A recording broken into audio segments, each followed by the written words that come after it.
పతనానికి ఒక కారణం అవుతుంది.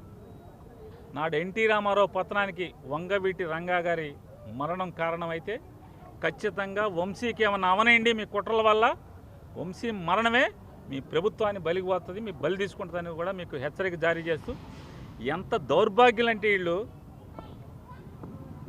ఒకడిని మాజీ మంత్రిని ఒకరిని అరెస్ట్ చేసి తీసుకొస్తే ఒక నేరం మీద ఆడికి ఏముందో తెలియదు మనకి. అతనికి ఫైల్స్ ఉంది వెంటనే వచ్చేయాలి మాకు ప్రాణం పోతుంది. ఫైల్స్కి ప్రాణం పోతాం ఏంటి?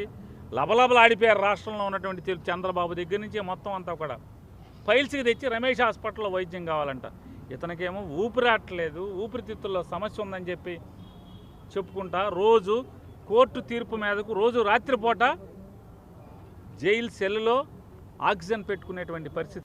ఏంటి కేసు వంశీ మీద కేసే అంటే చంద్రబాబును ముఖ్యమంత్రిగా ఉన్నప్పుడు వల్లభనేని వంశీ తెలుగుదేశం పార్టీ ఎమ్మెల్యేగా ఉండి దొంగ పట్టాలు పంచిపెట్టాడనేటువంటి అభియోగం అంట.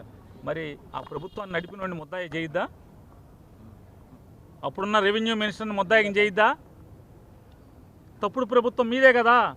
మీరు ఏవేదైతే వాళ్ళ వంశీ మీద అభియోగం చేస్తున్నారో దొంగ పట్టాలు పుట్టించి పట్టాలు పంచిపెట్టాడు తెలుగుదేశం ప్రభుత్వంలో అని చెప్పని, దానికి కారణం మీరే కదా. మరి మీరు ముద్దాయిలు అవరా? తండ్రి కొడుకులు ముద్దాయిలు అవరా?